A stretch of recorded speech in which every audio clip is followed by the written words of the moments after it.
Welcome back to Bet It, Bank It, Blow It. I'm Magnum Mills, and I'm here to help you play some winning wagers for the Sunday games of Week 11 of the 2025 NFL season.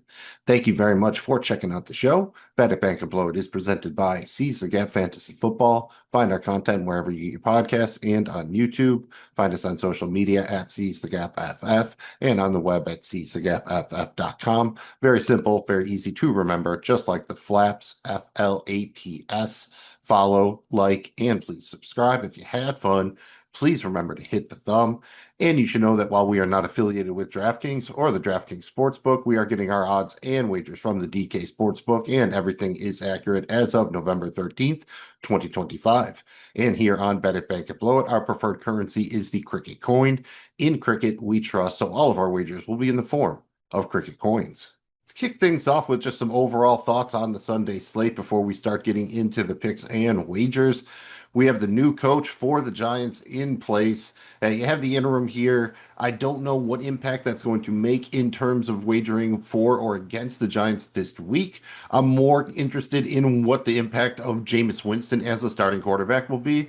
It is an obvious downgrade from Jackson Dart, but an obvious upgrade from Russell Wilson, at least in terms of ceiling. Winston's floor is probably as low as Wilson's, but we probably don't care about that if that's going to be the case. If either one of those quarterbacks has a floor game, it's probably a wrap for them anyways. But Jameis has a real ceiling here.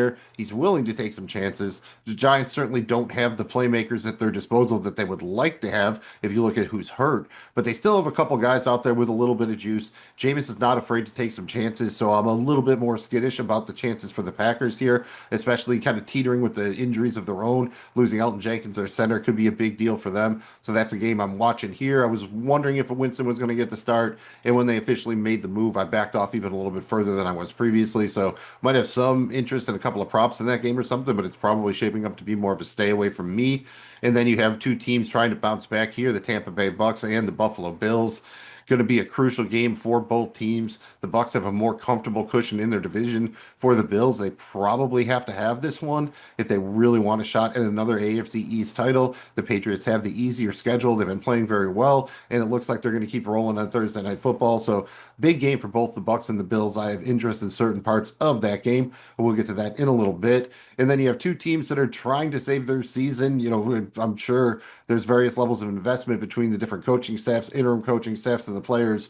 But over in Madrid, you have the Commanders facing off with the Dolphins. Feels like just a lost season for the Commanders. So many injuries here. They're down to maybe one of the skill position players they thought they were going to have to start the season on offense. Tons of injuries on the defensive side of the ball. Dolphins flashed last week against the Bills, but I do not know if they can keep that up. The week before, they were pretty dead on arrival against the Ravens.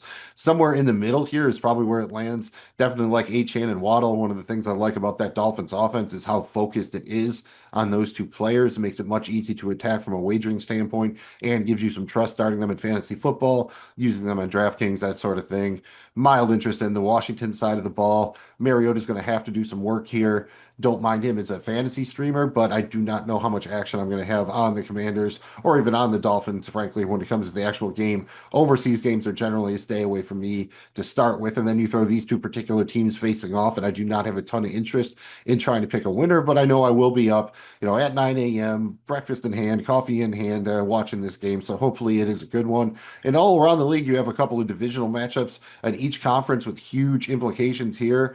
Could be very interesting. It is sometimes a little bit nerve-wracking to wager on some of these bigger favorites in division games, and we're seeing that in multiple games across the slate here, both early and late. So we're going to touch on a couple of those in a minute. And of those games, I like the Cincinnati at Pittsburgh game. It should be interesting, but I'm not quite sure how it's going to go. The fact that Joe Burrow could return possibly in week 13 adds a little bit more intrigue to the storyline here as well. Aaron Rodgers played his worst game of the season last week, but the Bengals defense has generally been the elixir for all offenses.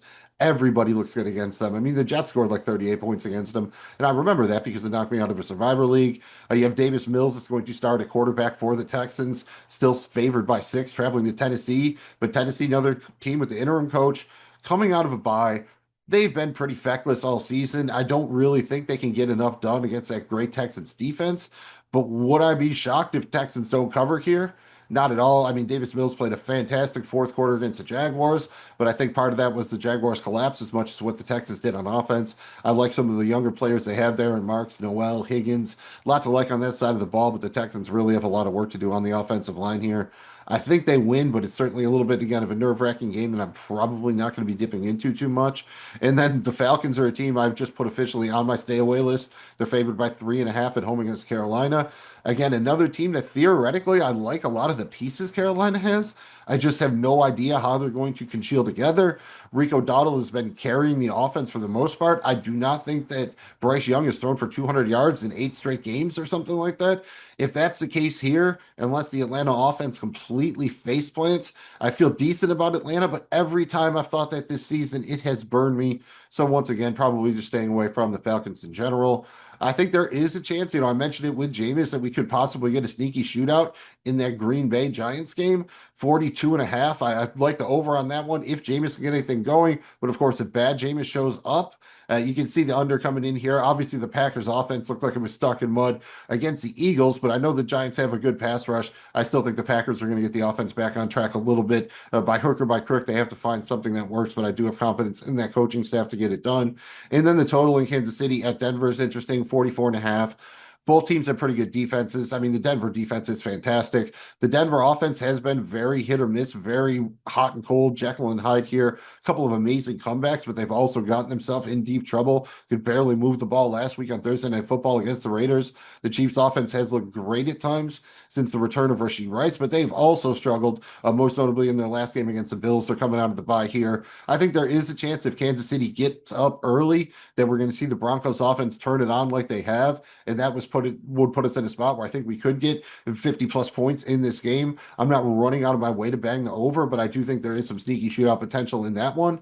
And just keep an eye across the league. This is the time of year now where the weather concerns start to creep in. It's getting colder out. There's a lot of potential rain in the forecast, some light winds. Not a huge deal, but when this starts turning into snow, when the winds start getting windier, when the winds start accelerating and those miles per hour start kicking up, it can be a little rough, especially in some of the kicking games, some of the long passing game. I don't think we're there this weekend, but it's just something you want to keep an eye on. And although it's not related to wagering, if you are playing in fantasy football leagues and dynasty football leagues, the trade deadline is probably coming up within the next week to 10 days or so. So make sure you are on top of that.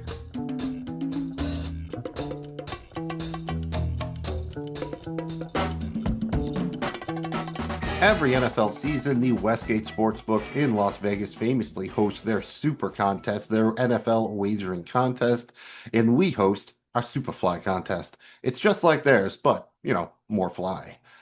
Same concept here. Each week, we're going to be picking our favorite spread wagers based on the odds being used in the Westgate Super Contest. Jamie G has given me his picks, although he is not with us on this recording. Last week, I had the first clean sweep of the season. I went 5-0, hitting on New Orleans +5, Baltimore -4, Seattle -6.5, Detroit -8, and the Los Angeles Rams -4.5. Jamie G had his head above water, 3-2 last week, hitting on New Orleans +5, Seattle -6.5, the Los Angeles Rams -4.5, while missing on Chicago -4.5 and Tampa Bay -2.5. We'll note that he got cool breezed in that Chicago game. The hook got him there. He had the 4.5. They won by 4. So it's never good to get the cool breeze, although we do get to play the song. So on the season, I am back above 500 here. I am 26-24. The hook has gotten me once. Jamie G is now 24-26, 2-3 to the hook. He's been cool breezed in the good way twice and in the bad way thrice. Since I am in the lead, I get to go first. This week, I am taking the San Francisco 49ers -3 points at the Arizona Cardinals, the Los Angeles Chargers -2.5 points at the Jacksonville Jaguars, the Baltimore Ravens -7.5 points at the Cleveland Browns, the Seattle Seahawks +3 points at the Los Angeles Rams, and the Tampa Bay Buccaneers +5.5 points at the Buffalo Bills. Jamie G has some overlap, but not too much with me this week. He's kicking things off by taking those Miami Dolphins, favored by 2.5 points against the Commanders over in Madrid. He is with me on the Chargers, -2.5 at Jacksonville. He's taking the Chiefs -3.5 at the Broncos. He's also on Minnesota at home, -3 against the Chicago Bears. And then finally, he's trusting the Packers here, laying 7 points on the road in Jersey against the Giants, getting the new coach bounce with Mike Kafka in there as the interim. So we have no games where we're on different sides. We were both on the Chargers side of the ball. We had some discussion about this on our Survivor show, both pretty confident in the Chargers' ability to take this one down. Yeah, the Jaguars can try to get a little something going with Parker Washington, Travis Etienne, Jacoby Myers. It's just not that great of an offense. The Chargers did a good job of blocking things up without Joe Alt last week, allowed Herbert to survive against a pretty good Steelers pass rush, despite taking some hits. So I do not mind at all laying less than the field goal here with the Chargers, one of my favorite plays of the week. I'm also on the 49ers laying 3 here, traveling to Arizona. No Marvin Harrison Jr. He has not been the player we hoped, given his potential in college, his performance there, and where he was drafted. But him being out is a significant deal. You're down to Michael Wilson, Greg Dortch, and go ahead and absolutely just hammer the Trey McBride props. Looks like Ricky Parasol could be back for the 49ers too.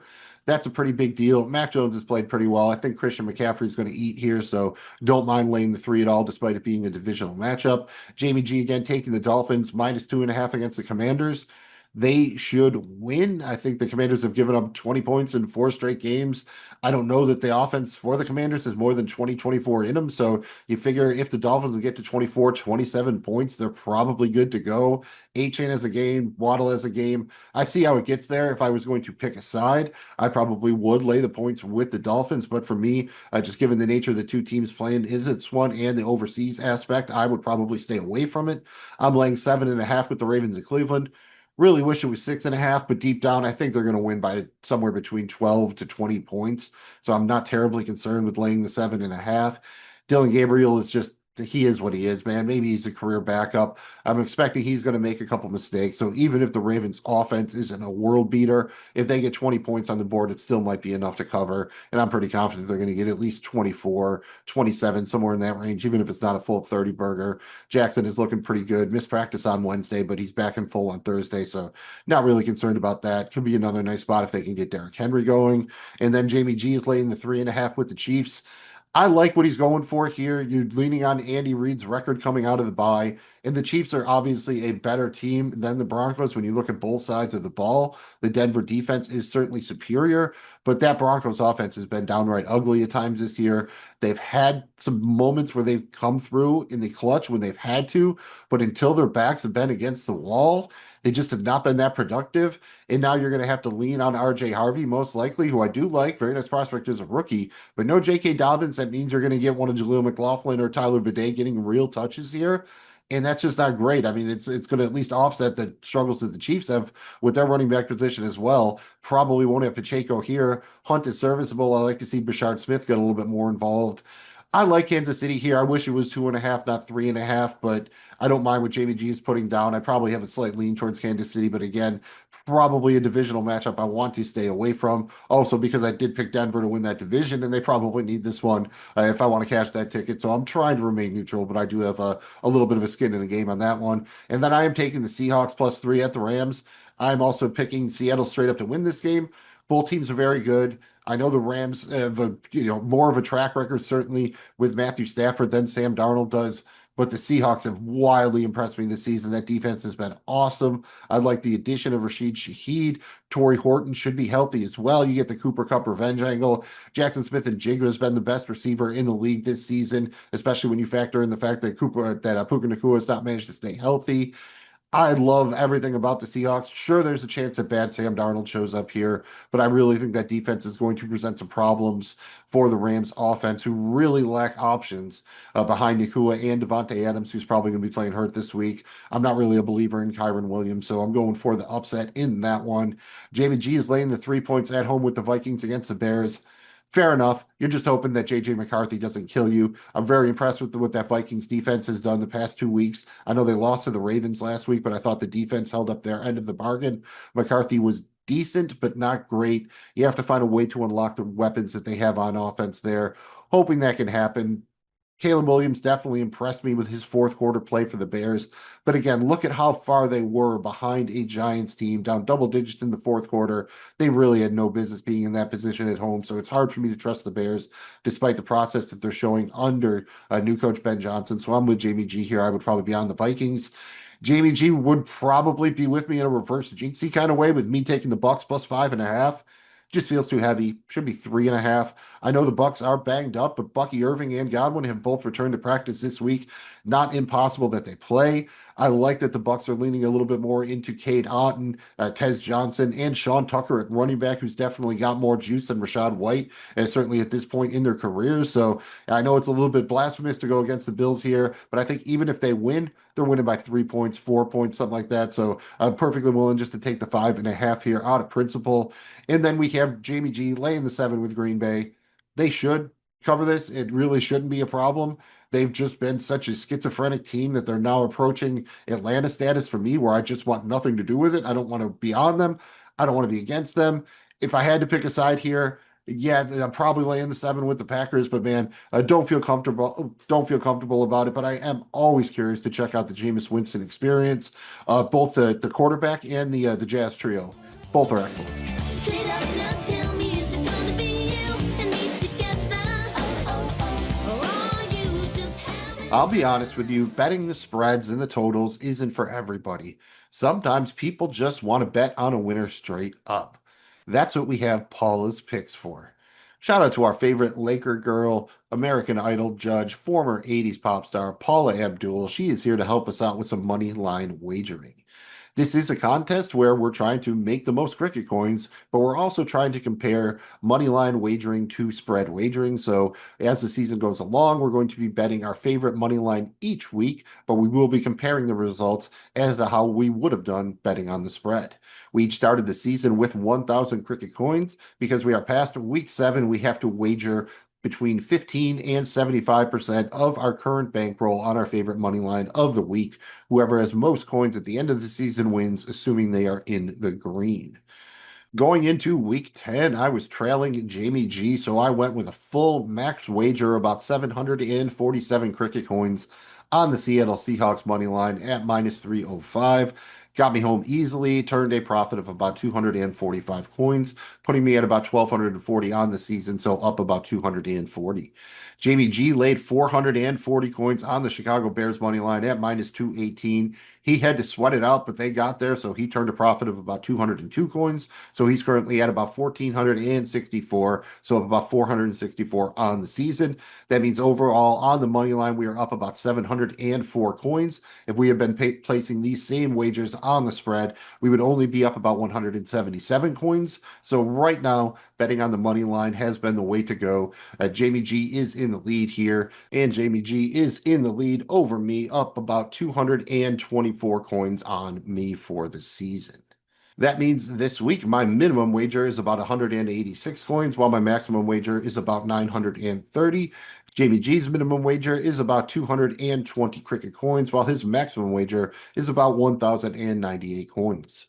I have Jamie G's pick. He is in the lead, so he gets to go first. He is placing 350 cricket coins on the Los Angeles Chargers money line, currently minus 155, traveling to Jacksonville. The spread on this one is minus 3, 350 cricket coins to bring back about 576 coins.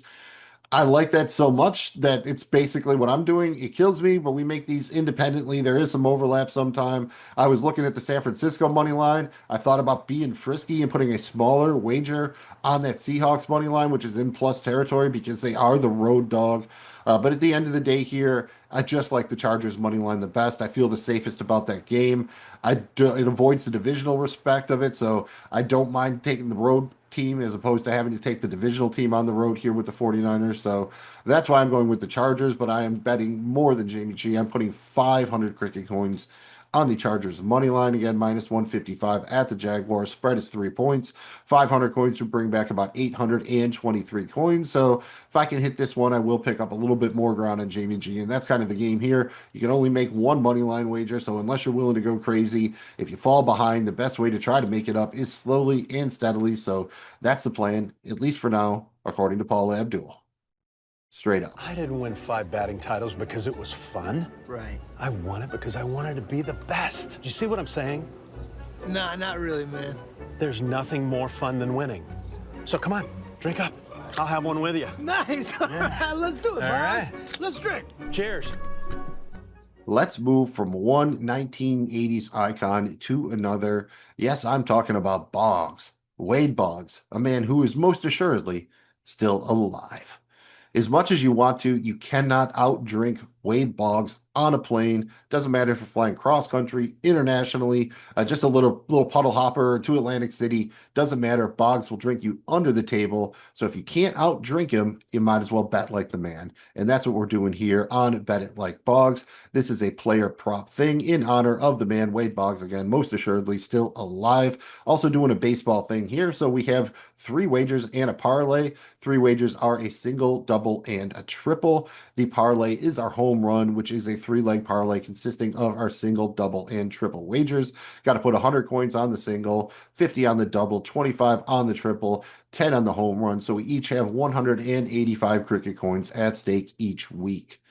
Last week, I went 2 for 4 at the plate, turned a profit of about 268 coins, hit my single, Jalen Waddle 80 plus receiving yards, and my double, Drake London 100 plus receiving yards.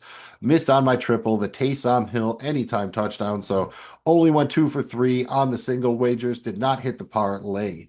Jamie G booked a small loss of about 4 coins as he went 1 for 3 at the plate. Missed on the single, Lamar Jackson 2 plus passing touchdowns, only had 1. Missed on the double, Jackson Smith and Jigba, 110 plus receiving yards. Oh, so close, but did not quite get there. But he did hit on his triple. Across the pond, he said that Jonathan Taylor and Bijan Robinson would combine for at least 225 rushing yards. I think Taylor got there on his own, to be honest. A couple of monster runs there. So that was a big one. Only 25 coins on it, but he did hit the triple there, but did not get the full parlay, only going 1 for 3 on the single wager. So you put those together, overall 3 for 8 at the dish, up about 264 coins to Boggs in week 10. Overall for the season, I am down about 475 coins here, while Jamie G is down about 869, putting us down about 1,344 as a unit. And I'm going across the pond for my first wager here for my single. I talked about how I loved how concentrated that Dolphins offense is, so I'm going to be riding the 8 train here. Devin Achane over 125.5 rushing plus receiving yards. So the over on the combo yards, that is minus 112. So a wager of 100 coins brings back about 189 coins. For my double, I'm going to do a similar thing, but I'm going to go to that Kansas City-Denver game. I'm going to bank on there being no J.K. Dobbins. I'm going to lean on the rookie here, R.J. Harvey. I'm going to say he is going to hit the combo yards of 80 or more, so 80 plus rushing plus receiving yards. The combo yards, that one is plus 102, so a wager of 50 coins returns 101 coins. And then for my triple, I'm going to the man with the 3 letters, JSN. I am putting 25 cricket coins on Jackson Smith and Jigba to be a 2 plus anytime touchdown scorer, 2 or more TDs for JSN. That's 25 coins to bring back 250 coins, as that is plus 900 on the 2 plus anytime. So if you parlay those 3 legs together, Devin Achane over 125.5 combo yards, RJ Harvey, 80 plus combo yards, and Jackson Smith and Jigba, 2 plus anytime touchdowns. Your odds are plus 3,723, so a 10 coin wager returns about 382 coins. Not too shabby, probably even enough to top Boggs. And if I could get the sweep here, if I could hit the grand salami, enough to put me in the green for the season. Jamie G's single is similar to mine. He is also riding the 8 train here, but he is just sticking to the ground. He's putting 100 coins on Devin Achane to have 70 plus receiving yards across the pond. That is minus 181. So a wager of 100 coins brings back about 155. Easy peasy. Love that one. If he hits that one, I am probably hitting mine. For his double, he's going to old man Flacco. He's putting 50 coins on Joe Flacco to have 270 plus passing yards against the Steelers. That is plus 105. So 50 coins to bring back about 103. And then for his triple, he's going to his guy, Sam I Am. Jamie G loves Sam Darnold. It's official now. 25 coins on Sam Darnold to have 3 plus passing touchdowns. This is plus 337. So a wager of 25 coins returns about 109 coins. So if you parlay these 3 single wagers, you have Devin Achane Shanahan, 70 plus receiving yards, Joe Flacco, 270 plus passing yards, and Sam Darnold, 3 plus passing touchdowns. Your odds are plus 1,290, so a 10 cricket coin wager returns about 139 coins. Not quite enough for Jamie G to get back into the green for the season, but at least it will be enough to buy another plane ticket, another suitcase full of beer, so we can take another go at Mr. Boggs next week, because he will still most certainly be alive.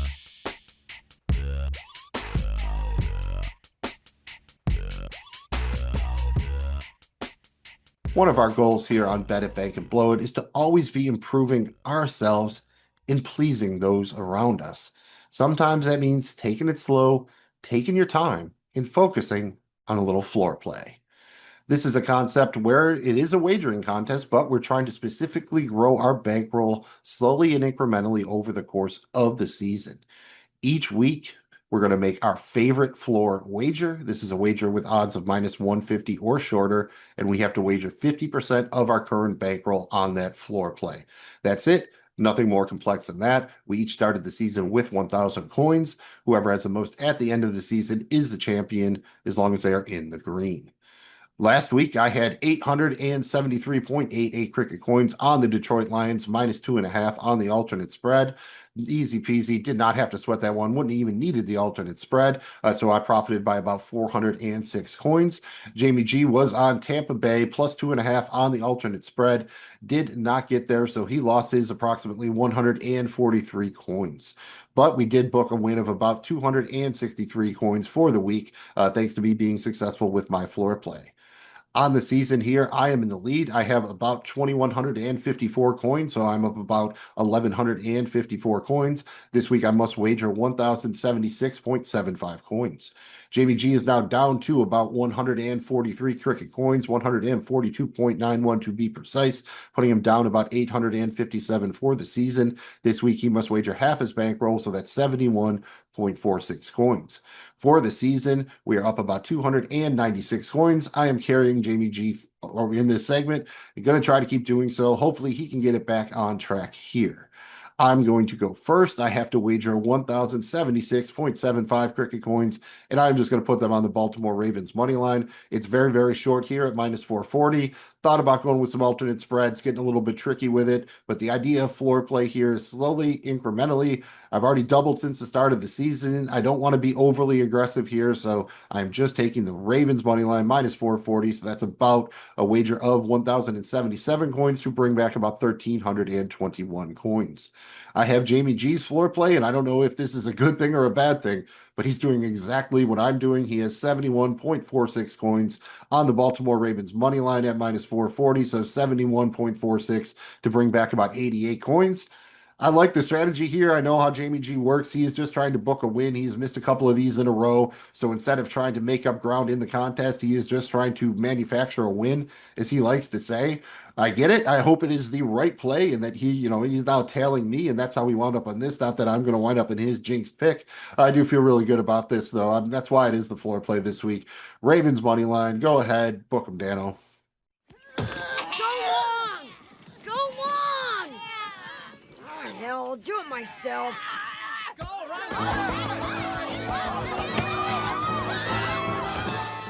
Once you think you know what you're doing with some floor play, it's time to learn how to handle a big one when you're going long. This is basically the polar opposite of floor play, where we're trying to grow our bankroll quickly, but not necessarily consistently, just trying to cash in with a big win here or there. We each get 100 cricket coins to wager each week. You can do it however you want. You can place a bunch of smaller single wagers, or you can do a parlay. Parlay must be 2 to 4 legs, minimum odds plus 500. Any single wagers are a minimum odds of plus 200, because again, we are trying to go long here, trying to hit a couple of big boys. Last week, I hit my big boy. I had a 2-leg single game parlay. I took Saints quarterback Tyler Shugg, 2+ passing touchdowns, which he got, and the New Orleans Saints money line, which got there. So I turned a profit of 625 cricket coins. Jamie G came very, very close. He had a 4-leg parlay, hit 3 of the 4 legs. He hit on Baltimore minus 4.5, New Orleans plus 7.5 on the alternate spread, the Chicago Bears money line, but he missed on Tampa Bay minus 2.5. He went backed the Bucks with conviction last week. Unfortunately, did not work out for him, so he lost 100 cricket coins. But because I was up there, we are up 525 last week going long. For the season, I am now up about 718 coins going long. Jamie G is down 250, putting us up about 468 as a duo. This week, I am going along with it. I just like the way that this wager played out. A lot of times I like to go down narrative street and work these single game parlays. So that's what I'm doing here. Going all the way to a 4-legger. Yes, I think the Seahawks are going to win. So I'm putting my money where my mouth is here. Leg number 1, taking the Seattle Seahawks money line plus 150 at the Rams. Leg number 2, Jamie G's got it somewhere in here. I'm going with it here. Sam Darnold, 3+ passing touchdowns. That is plus 359. Leg number 3, I'm not going to be as aggressive with JSN here. Just give me one. Jackson Smith-Njigba, anytime touchdown score, plus 130. And then finally, if the Seahawks are doing all that, you know the Rams are going to have to try to come back. So give me Matthew Stafford, 2+ passing touchdowns. Just a little guy here, minus 312. But if you parlay those 4 legs together, the Seahawks money line, Darnold 3+ passing touchdowns, JSN 1+ anytime touchdown, and Matthew Stafford, 2+ passing touchdowns. Your odds are plus 1,400. So a wager of 100 coins brings back 1,500 coins. That would put me deeply, deeply in the green, and I would like that very, very much. Jamie G also has a 4-leg parlay, but it's not as long or as cool as mine. At least that's what she said. Leg number 1 here, he's got the Chargers money line, traveling to the Jaguars, minus 155. Leg number 2, working in that Kansas City money line. Jamie G loves the Chiefs. Of course, that is minus 205. Leg number 3, sticking with the money lines, going with the Seattle Seahawks money line, plus 150 at the Rams. Doing what I'm doing there. I like it, showing some conviction. And then finally, taking an alternate spread on the Ravens. Ravens minus 2.5 versus the Browns. That is minus 316. So parlay those 4 legs together. Chargers money line, Chiefs money line, Seahawks money line, and Ravens minus 2.5. Your odds are plus 705. So a wager of 100 coins brings back 805 coins.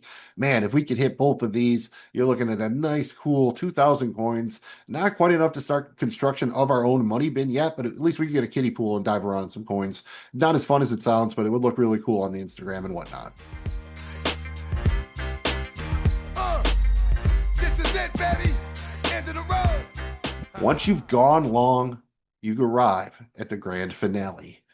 This is time for the best of the best, giving you our best wager, our favorite wager for the week, our big boy wager, and then we'll look to the future. Last week with the big boy bets, I turned a profit of 290 cricket coins. I hit a little 2-leg single game parlay. I had Detroit minus 9.5 on the alternate spread and Detroit over 26.5 points.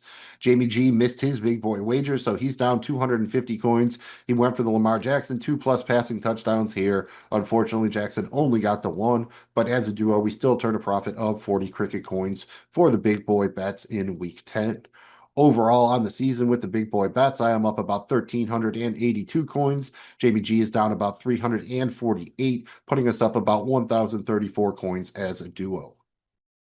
This was a little bit of a weird week. We do these fairly early, so we don't have a terribly robust menu to pick from. I had a couple of shorties on here that I liked, but I decided to get a little bit more complex with that. Been feeling it, been doing pretty good with these, and this just stuck out to me. I loved it. I love the number I got, so I am rolling with it. I am going with a 3-leg Road Warrior money line parlay. Leg number 1, I'm taking the Los Angeles Chargers money line, minus 155. They're traveling to Jacksonville to face the Jaguars. Leg number 2, I'm taking the San Francisco 49ers money line, minus 162 as they travel to Zona to face the Cardinals. Then finally, leg number 3, I'm taking the Baltimore Ravens, minus 440 on the money line, traveling to Cleveland to face the Browns. Parlay those 3 together, Chargers money line, 49ers money line, Ravens money line. Your odds are plus 226, so a wager of 250 cricket coins returns about 816 coins. Jamie G is going to keep it pretty simple for his big boy bet. He's not going to poke around and find out, or is he? He is putting 250 cricket coins on Puka Nacua over 87.5 receiving yards. That is minus 114, so a wager of 250 coins to bring back about 469. But the grand finale isn't over until we go back to the futures. Back to the future.